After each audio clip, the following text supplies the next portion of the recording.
नमस्ते, मैं हूं आपके साथ जसप्रीत कौर। आप देख रहे हैं आज का मुद्दा। कोरोना केसेस काफी तेजी से बढ़ रहे हैं, ऐसे में मास्क पहनना सबसे ज्यादा जरूरी है। मास्क पहनकर न केवल आप सुरक्षित रह पाएंगे बल्कि आपका पूरा परिवार भी सुरक्षित रहेगा।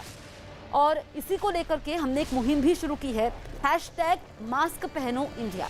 हम आपसे बार बार कह रहे हैं कि आप मास्क पहनिए। कोरोना के महासंकट से जूझ रहा है तो दूसरी तरफ कालाबाजारी के गिद्धों ने इस जंग को और मुश्किल बना दिया है। ऐसे काला बाजारों को पुलिस जगह जगह तलाश रही है और छापा मारकर उन्हें पकड़ रही है। इन तस्वीरों में आप देख सकते हैं कि पुलिस काला बाजारों पर कैसी सख्ती बरत रही है और जगह जगह छापे मारकर ऐसे गिद्धों को पकड़ रही है।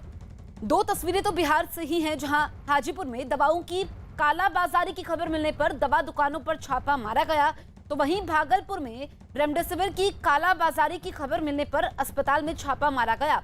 उधर दिल्ली के मशहूर खान चाचा रेस्टोरेंट में भी छापा मारकर ऑक्सीजन कॉन्सेंट्रेटर जब्त किए गए। तो वहीं दिल्ली के पास फरीदाबाद में एक स्थानीय नेता के घर पर छापा मारकर ऑक्सीजन सिलेंडर जब्त किए गए।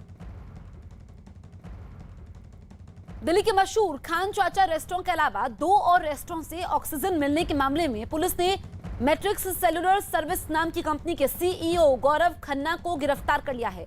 दावा है कि मैट्रिक्स सेलुलर कंपनी के नाम पर ऑक्सीजन कॉन्सेंट्रेटर चीन और हांगकांग से भारत लाए गए थे, जिसके बाद इन ऑक्सीजन कॉन्सेंट्रेटर को मनमाने दाम पर बेचा जा रहा था।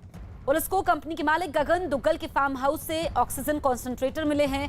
वहीं जानकारी मिली है कि कंपनी में गगन दुग्गल का पार्टनर नवनीत कालरा है, जिसके ठिकानों पर पुलिस ने छापेमारी की। हालांकि नवनीत कालरा फिलहाल फरार है। बताया गया कि नवनीत कालरा 40 करोड़ के 7,000 से ज्यादा ऑक्सीजन कॉन्सेंट्रेटर बेच चुका है, जो एक ऑक्सीजन कॉन्सेंट्रेटर 80,000 रुपए तक में बेचता था।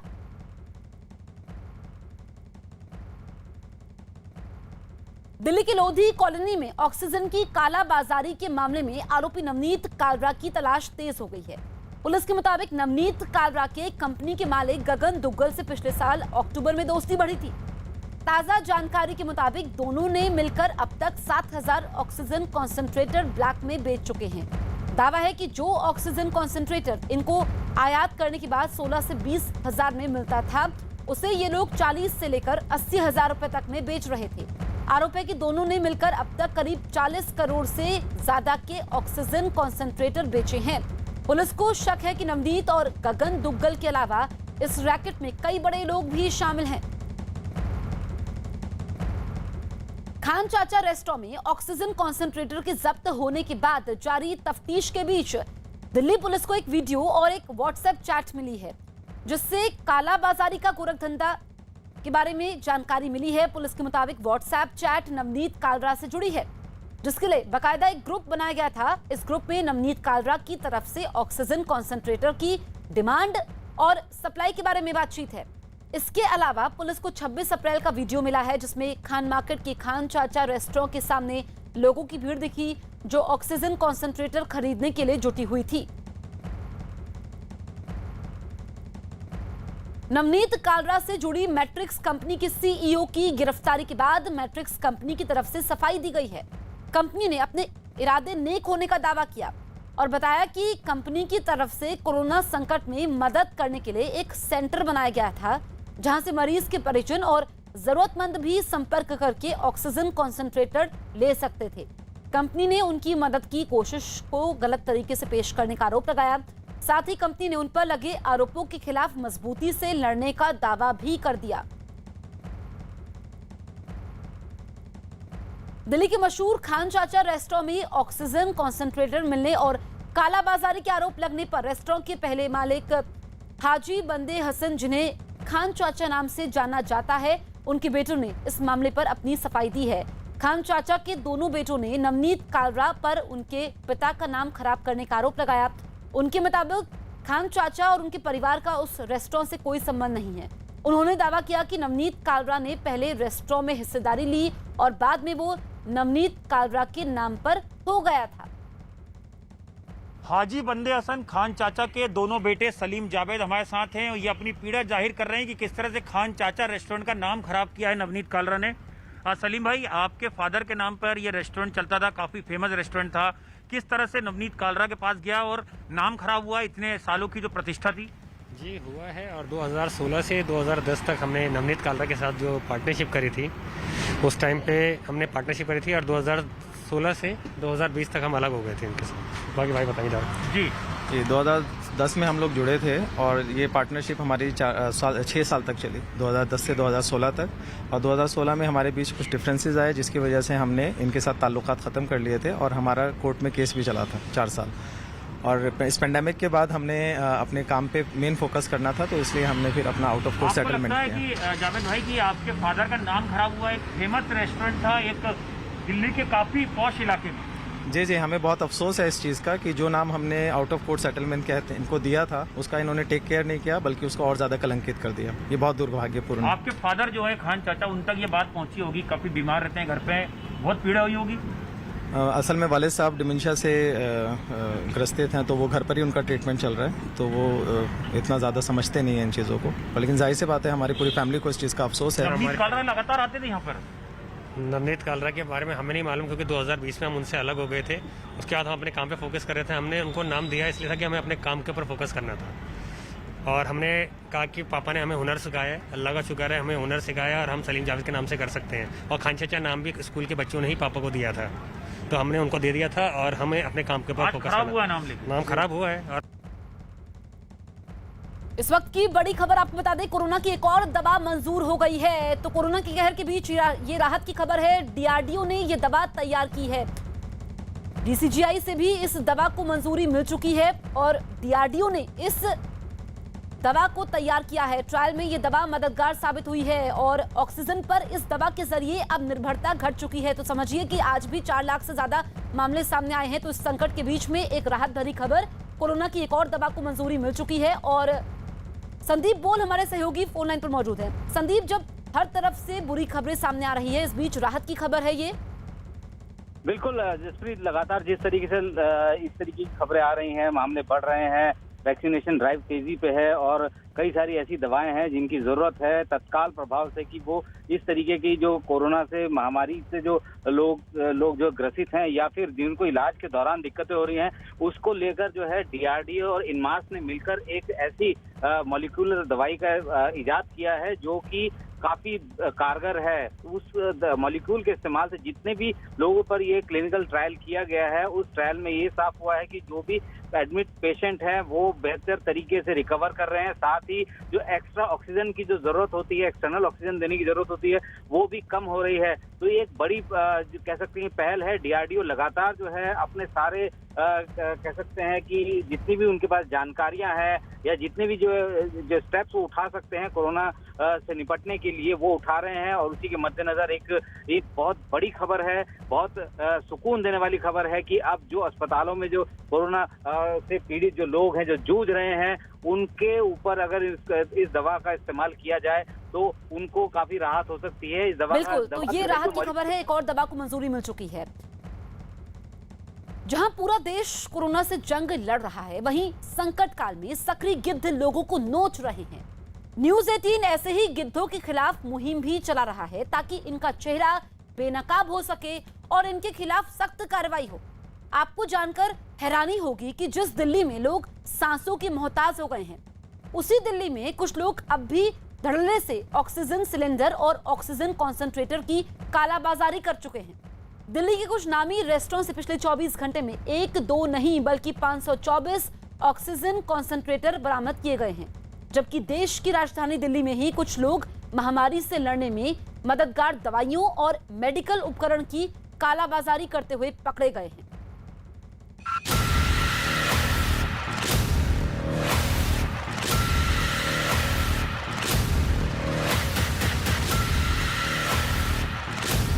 हिंदुस्तान में कहर बरपाता कोरोना।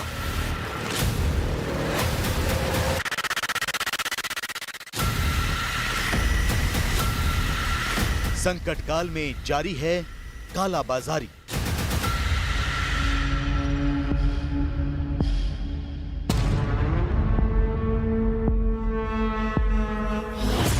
मानवता पर भारी मुनाफाखोरी।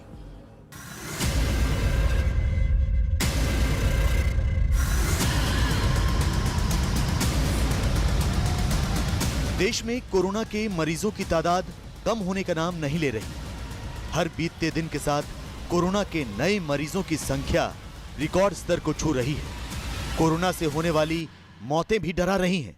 अस्पतालों में बेड की कमी है और महामारी की तीसरी लहर की चेतावनी से दहशत का माहौल।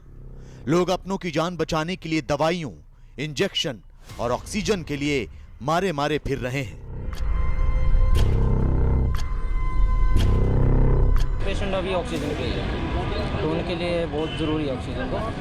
तो ऑक्सीजन की बहुत यहाँ पे किल्लत चली है। पिछले 1.5 घंटे से मैं यहाँ पे खड़ा हूँ। लोगों के फ़ोन आते हैं लेकिन पीछे से स्टॉक आ नहीं रहा है। इस चक्कर में बहुत ज़्यादा दुविधा में है। लोग भी दुविधा में, हम भी दुविधा में हैं। कोरोना के इस आफतकाल में एक एक सांस के लिए लोगों का संग्राम जारी है। तो इसी संग्राम के बीच कुछ परजीवी भी सक्रिय हैं। गिद्ध बनकर ये परजीवी जनता की मजबूरी का फायदा उठा रहे हैं। पैसों की खातिर जरूरतमंदों का खून चूस रहे हैं। कोई इंजेक्शन की जमाखोरी कर मुनाफा कमाने की कोशिश कर रहा है, कोई ऑक्सीजन सिलेंडर बेचकर अपनी जेब भर रहा है, तो कोई एम्बुलेंस के लिए मुंह मांगा किराया वसूल रहा है। देश पर आफत को ये लोग आमदनी का जरिया बना चुके हैं।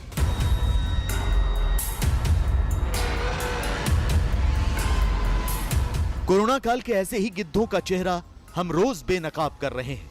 तो आइए आज आपको महामारी में इस्तेमाल होने वाली चीजों का ऐसा जखीरा दिखाते हैं जो मुनाफाखोरों की आमदनी का जरिया बनने वाला था।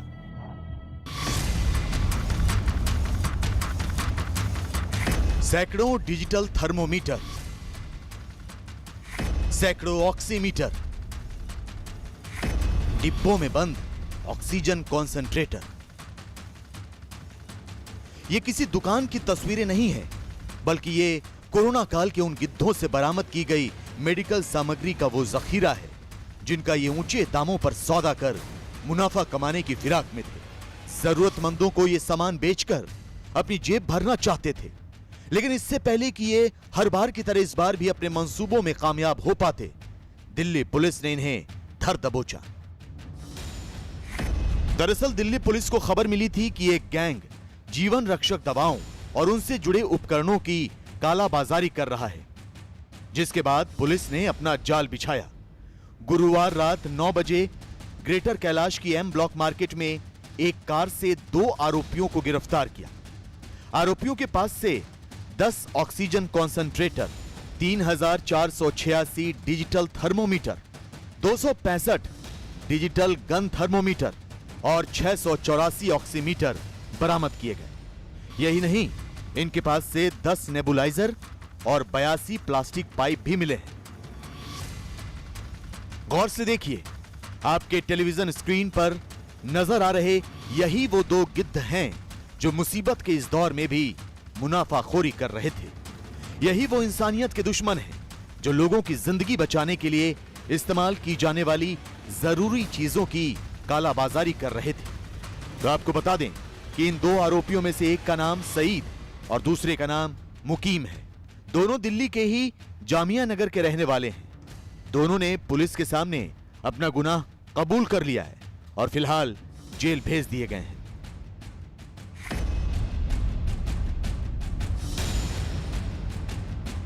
दिल्ली में हर रोज कोरोना से सैकड़ों लोगों की मौत हो रही है। जनता कोरोना से परेशान है, दहशत में है, लेकिन संकट काल में सांसों के लिए जूझती दिल्ली की जनता ऐसे गिद्धों का शिकार हो रही है जो अपना ईमान गिरवी रख चुके हैं। इन्हीं में से एक है नवनीत कालरा, पेज 3 पार्टीज का जाना पहचाना चेहरा और दिल्ली के मशहूर खान चाचा रेस्टोरेंट का मालिक। दरअसल दिल्ली में ऑक्सीजन सिलेंडर और ऑक्सीजन कॉन्सेंट्रेटर की कालाबाजारी की खबरों के बाद पुलिस खुफिया जानकारियों के आधार पर लगातार छापेमारी कर रही थी। इसी सिलसिले में दिल्ली पुलिस ने जब खान मार्केट के मशहूर खान चाचा रेस्टोरेंट में रेड मारी तो वहां से 96 ऑक्सीजन कॉन्सेंट्रेटर बरामद हुए। आप तस्वीरों में देख सकते हैं किस तरह रेस्टोरेंट के इस कमरे में ऑक्सीजन कॉन्सेंट्रेटर भर कर रखे गए। डिब्बों में बंद ये ऑक्सीजन कॉन्सेंट्रेटर चीन से मंगवाए गए थे, जिन्हें नवनीत कालरा ने ऊंची कीमत पर बेचकर मुनाफा कमाने का प्लान बनाया था। ऑक्सीजन की किल्लत से पूरी दिल्ली, पूरा देश परेशान है और ऐसे में कुछ मुनाफाखोर अब भी मुनाफे की सोच रहे हैं।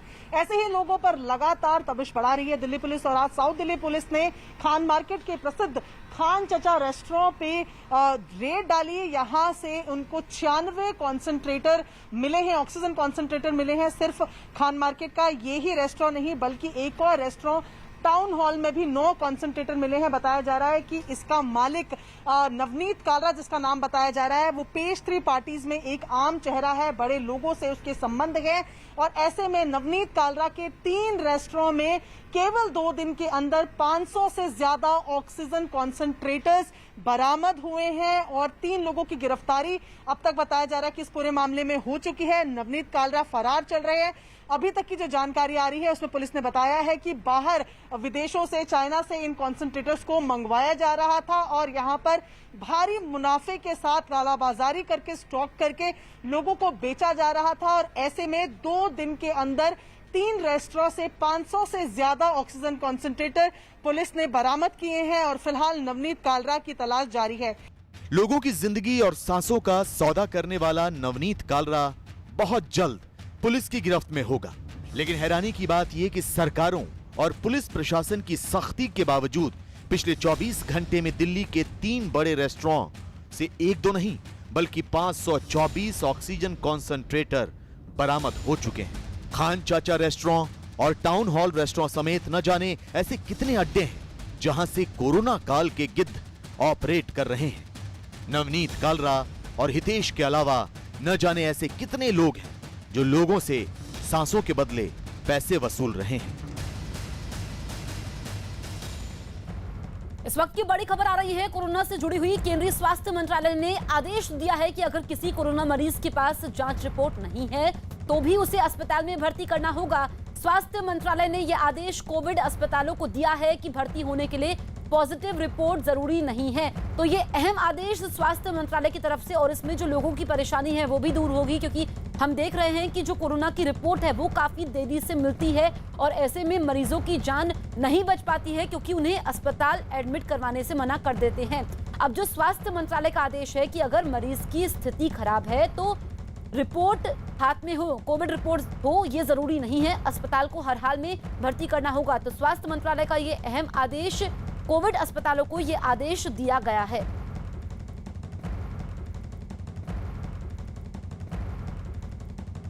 दिल्ली के पास फरीदाबाद में ऑक्सीजन की कालाबाजारी करने के आरोप में एक स्थानीय नेता विजेंद्र मावी को गिरफ्तार किया गया है। पुलिस के मुताबिक आरोपी 2014 में निर्दलीय उम्मीदवार के तौर पर चुनाव लड़ चुका है। महामारी के संकट के बीच आरोपी ऑक्सीजन सिलेंडर को 20 से 40 हजार रुपए तक की कीमत पर बेच रहा था। पुलिस को इसके पास से 8 भरे सिलेंडर और 42 खाली सिलेंडर मिले हैं। तो एक आरोपी गिरफ्तार है हरियाणा के फरीदाबाद से और ये स्थानीय नेता बताया जा रहा है। ये ऑक्सीजन की कालाबाजारी कर रहा था। ऊंचे दाम पर इस पर ऑक्सीजन सिलेंडर को बेचने का आरोप है और जब पुलिस पहुंचती है तो इसके पास से 8 भरे सिलेंडर और 42 खाली सिलेंडर मिले हैं।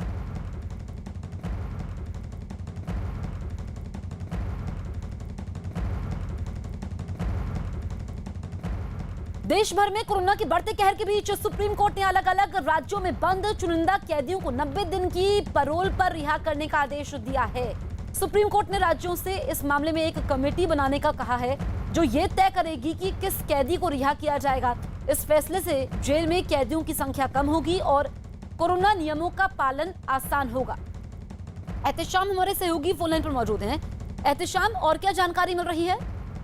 देखिए, इस मामले में सुप्रीम कोर्ट ने स्वतः संज्ञान लिया था क्योंकि कई ऐसी खबरें आ रही थी कि जेल में जो कैदी बंद हैं उनमें बहुत बड़ी तादाद में लोगों को कोरोना हो रहा है और इसलिए वहां पे हालात ठीक करने की ज़रूरत है। पिछले साल भी सुप्रीम कोर्ट ने इस तरह के आदेश दिए थे जिसमें काफ़ी तादाद में कैदियों को रिहा किया गया था। तो आज फिर सुप्रीम कोर्ट ने ये आदेश दिया है कि जो छोटे मोटे जुर्म में लोग जेल में बंद हैं उनको रिहा किया जाए और जो लोग रह जाते हैं जेल में उनके लिए भी सोशल डिस्टेंसिंग और जो दूसरे जो कोरोना के प्रोटोकॉल हैं उसको फॉलो हो, ये सुनिश्चित किया जाए। ऐसा आदेश राज्य सरकारों को दिया गया है। ठीक है एहतेशाम।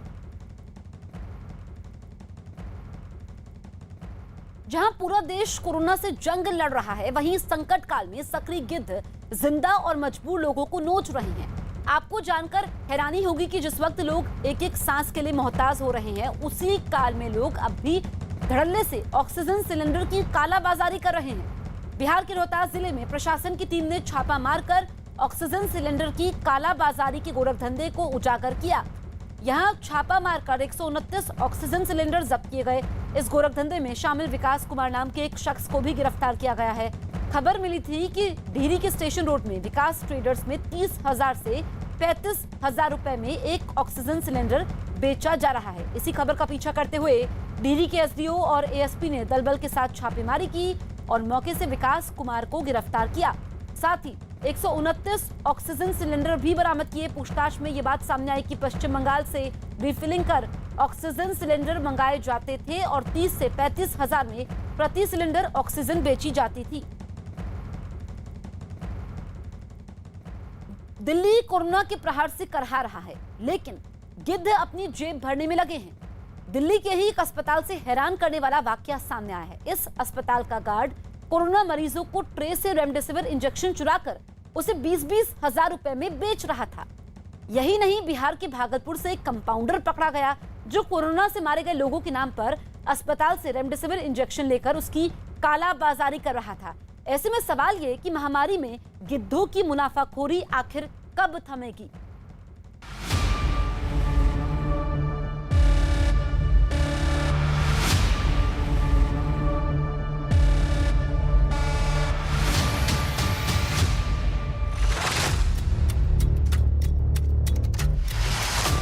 इंसान ही इंसान का दुश्मन बन जाए तो क्या होगा? महामारी के इस दौर में भी इंसान अगर स्वार्थी बन जाए तो क्या होगा? जब समाज को एक दूसरे के साथ की जरूरत हो लेकिन लोग मुनाफा कमाने की होड़ में जुट जाएं तो क्या होगा? हाहाकार मचेगा, जरूरी सामान की किल्लत होगी, सरकारों की कोशिशें नाकाम होंगी। तो फिलहाल हिंदुस्तान में कुछ ऐसा ही होता नजर आ रहा है। कोरोना काल के गिद्ध एक्टिव हो गए हैं और लोगों को नोच रहे हैं। तस्वीरें पटना की हैं। यहां की गांधी मैदान स्थित एक निजी अस्पताल में आर्थिक अपराध इकाई की छापेमारी चल रही है। आर्थिक अपराध इकाई को इस बात की सूचना मिली थी कि जीवन रक्षक दवाइयां यहां मरीजों को ब्लैक में बेची जा रही हैं। उसी के बाद आर्थिक अपराध इकाई ने गांधी मैदान पुलिस के साथ यहां छापेमारी की। अस्पताल से जीवन रक्षक दवाइयां भी बरामद की गई हैं। यही नहीं, 2 लोगों को हिरासत में लिया गया है और उनसे पूछताछ की जा रही है।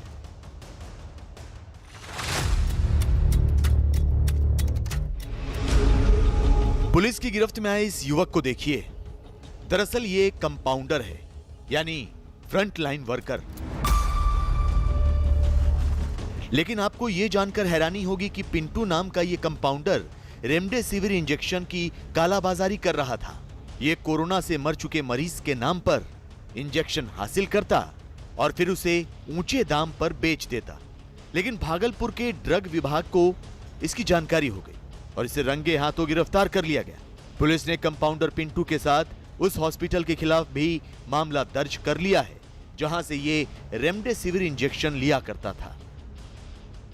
नकली बन करके कि हमारा पेशेंट है, पल्स हॉस्पिटल में एडमिट है, उसके नाम से हमको रेमडेसिविर इंजेक्शन चाहिए और जिस पेशेंट का नाम बता रहा है उस पेशेंट का डेथ हो चुका है और उसके नाम पर ही गलत तरीके से लेना चाह रहा था। और इसकी सूचना हम लोग को लगी तो हम लोग तुरंत मुकुल ट्रेडर्स पहुँचे, उस लड़के से पूछताछ किए तो वो दलाल निकला है। उस पर हम लोग यहाँ कोतवाली थाना में FIR कर रहे हैं। पुलिस के हत्थे चढ़ा ये शख्स दिल्ली के अग्रसेन हॉस्पिटल का चौकीदार है। लेकिन इसकी काली करतूतों के बारे में जब आपको पता चलेगा तो आप भी हैरान रह जाएंगे। दरअसल प्रहलाद कुमार नाम का ये चौकीदार अग्रसेन हॉस्पिटल से रेमडेसिविर इंजेक्शन चुराता था और फिर उसे ऊंचे दाम पर बेच देता था। दिल्ली पुलिस के मुताबिक आरोपी प्रहलाद कुमार रोहिणी के अग्रसेन इंटरनेशनल हॉस्पिटल में पिछले 2 साल से गार्ड की नौकरी कर रहा था। कोरोना महामारी के दौरान इसकी ड्यूटी कोविड वार्ड में लगी थी। इसी दौरान इसने इंजेक्शन चुराने का धंधा शुरू किया। जब पेशेंट सो जाते थे तो ये उनके ट्रे से इंजेक्शन निकाल लेता था। इसके बारे में जानकारी मिली तो पुलिस ने नकली कस्टमर बनकर इसे जाल में फंसाया। प्रहलाद कुमार ने एक इंजेक्शन की कीमत 20,000 रुपए मांगी, जबकि उस इंजेक्शन की कीमत 3,500 रुपए ही है। पुलिस ने प्रहलाद को गिरफ्तार कर लिया और उसके पास से 3 इंजेक्शन बरामद किए। आरोपी प्रहलाद के पास से एक मोटरसाइकिल भी पुलिस की टीम ने जब्त की है।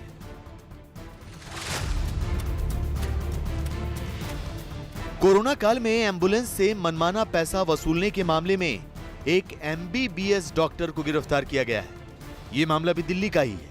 पुलिस के मुताबिक पेशे से डॉक्टर ये शख्स एक एम्बुलेंस का मालिक भी है।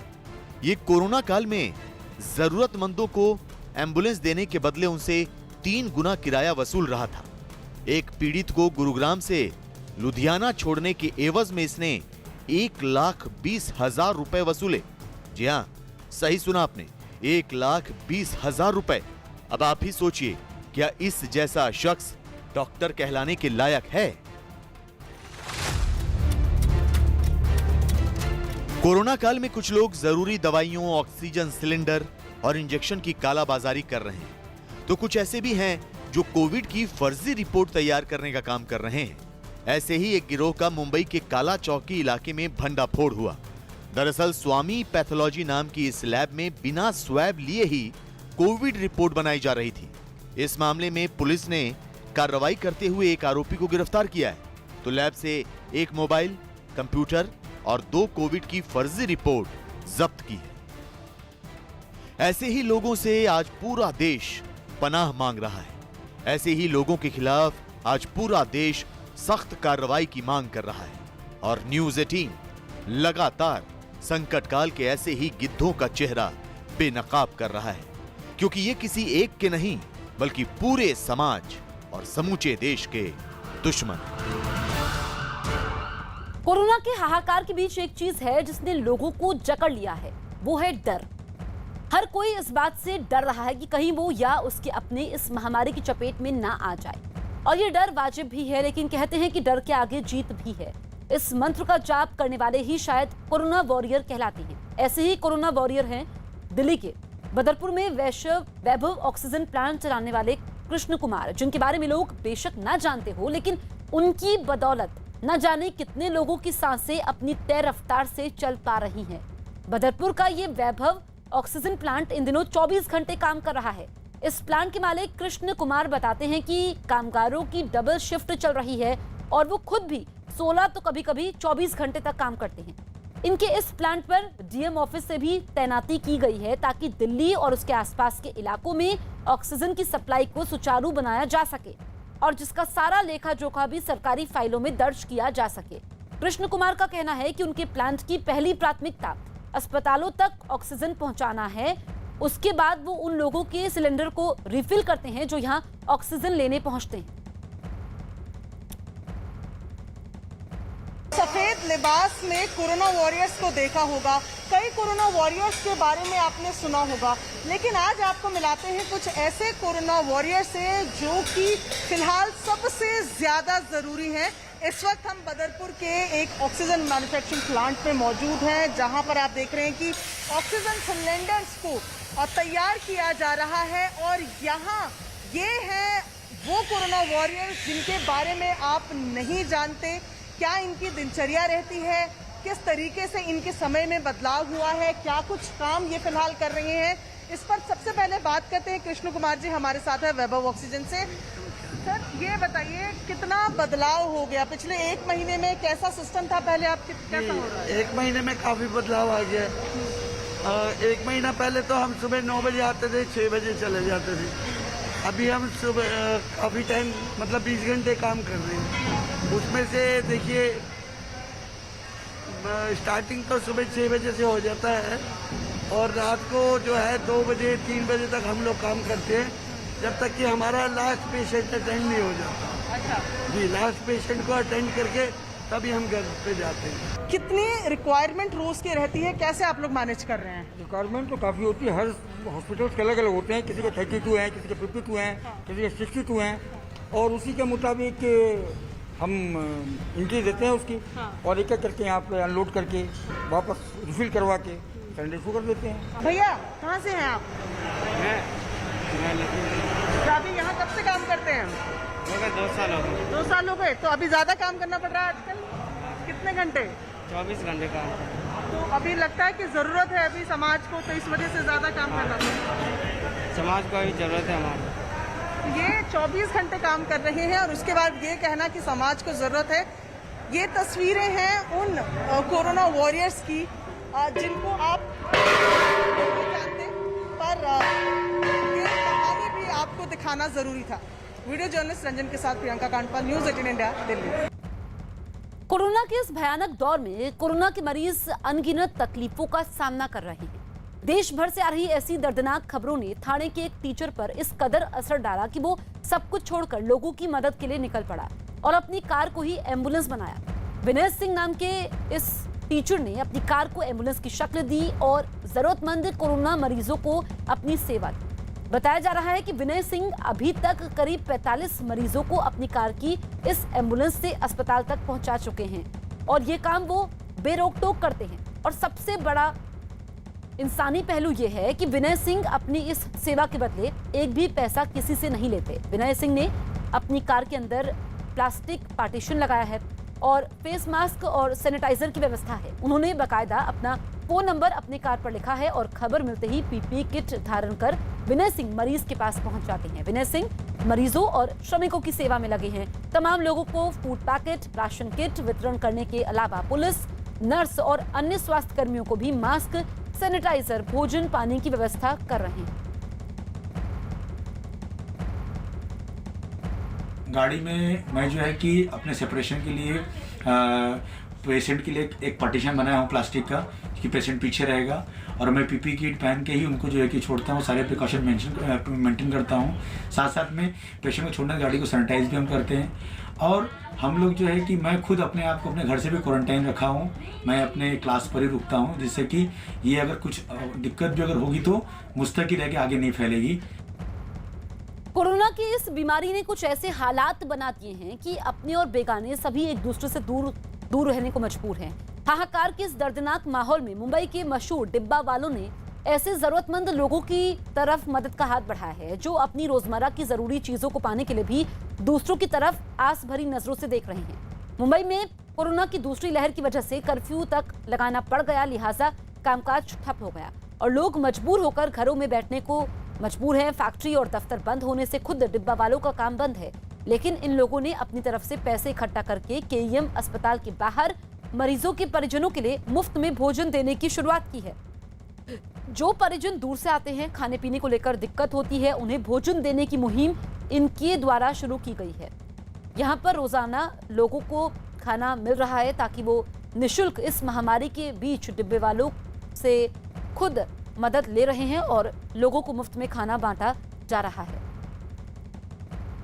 मुंबई में लगातार हालातों को देखते हुए कुछ ऐसे लोग हैं जो कोरोना मरीजों की मदद करने के लिए बहुत सारी चीजें कर रहे हैं। खुद का दुख दर्द भी जो है वो भूल के इन मरीजों की मदद के लिए सामने आ रहे हैं। वैसे ही मुंबई के प्रख्यात डब्बे वाले लोग जो हैं अब सड़कों पर उतरे हैं और लोगों की मदद कर रहे हैं। हम केम हॉस्पिटल के बाहर खड़े हैं और ये जो लंबी कतार देख रहे हैं आप, ये इस चीज के लिए है। यहाँ पे जो मरीज हैं उनके परिजन आते हैं, उनके लिए नीचे वेट करते हैं। अगर मरीजों को कुछ भी जरूरत होती है तो उनको लाने का काम करते हैं। मगर इन डब्बे वालों की मदद के लिए जो है यहाँ पर डब्बे वालों के जो है लोगों की मदद के लिए यहाँ पहुंचे हैं और लोगों को खाना देने का काम कर रहे हैं। ये किस तरीके से ये पूरी मुहिम जो है वो आपने शुरू की? देखो, मुंबई डब्बा वाला पहले से ये काम करता था अन्नदान का कि स्ट्रीट साइड हंगर जो है या तो फिर जो जरूरतमंद है, जो भी पेशेंट है यहाँ पे, उनके रिलेटिव जो उनको देखभाल के लिए आ रहे थे तो उनको दिक्कत जो खाने के बारे में होते तो हम पैक्ड फूड यहाँ पे डिस्ट्रीब्यूशन का काम हमेशा करते थे। कोविड सेंटर में भी देते थे और यहाँ पे हर हॉस्पिटल के बाहर हमारे जो डब्बे वाले हैं वो डिस्ट्रीब्यूशन का काम करते हैं। मुंबई में लगातार हालातों को देखते हुए बहुत सारे लोग ऐसे हैं जो कोविड मरीजों और उनके परिजनों की मदद करने के लिए अपना हाथ आगे बढ़ा रहे हैं। वहीं कुछ लोग ऐसे भी हैं जो अपना दुख दर्द भूल के इन लोगों की मदद के लिए सामने आ रहे हैं। जब से कर्फ्यू लगा है तब से बहुत सारे लोग ऐसे हैं जिनका व्यवसाय जो है वो बंद हो चुका है। उनमें से एक है मुंबई के प्रख्यात डब्बे वाले, जिन्होंने अपना दुख दर्द भूलते हुए यहाँ पे हम केम हॉस्पिटल के बाहर खड़े हैं और लोगों को खाना पहुँचाने की मुहिम जो है इन्होंने शुरू की है। ये जो आप पूरी कतार देख रहे हैं ये उन लोगों की है जो कोविड मरीजों के परिजन हैं, यहाँ पे जो है दूर दूर से आते हैं, मगर खाने पीने की व्यवस्था उनको नहीं हो पाती है। वैसे लोग हैं जो यहाँ पहुँचे हैं और जो डब्बे वाले हैं ये इन लोगों को निःशुल्क खाना दे रहे हैं। आप देख सकते हैं कि किस तरीके से पूरी चीज़ें जो है वो मैनेज की गई है। यहाँ पे फल है, यहाँ पे पूरी तरीके से जो है वो पौष्टिक आहार इन लोगों को दिया जा रहा है। हम कोशिश करेंगे कुछ लोगों से बात करने की जो यहाँ है। दादा, कितनी मदद हो जाती है जब ऐसे लोग आते हैं और हेल्प करते हैं? कुछ खाना मिल रहा है? कहाँ से आए हैं आप? कौन है मरीज है आपका यहाँ पे? हाँ सर, हमारे डैड एडमिट है, हम कांदिवली से आए। हाँ, तो यहाँ पे ट्रेन में टिकट देते नहीं है, ट्रेन वाले टिकट हॉस्पिटल का पास दिखा के ट्रेन वाले टिकट देते नहीं, तो हमको मजबूरन अपना कपड़ा बदला के यहीं पे रहना पड़ता है। यहाँ पे इसी के लिए जो खाना मिल रहा है उससे बहुत हेल्प हो रही है? हाँ सर, बहुत।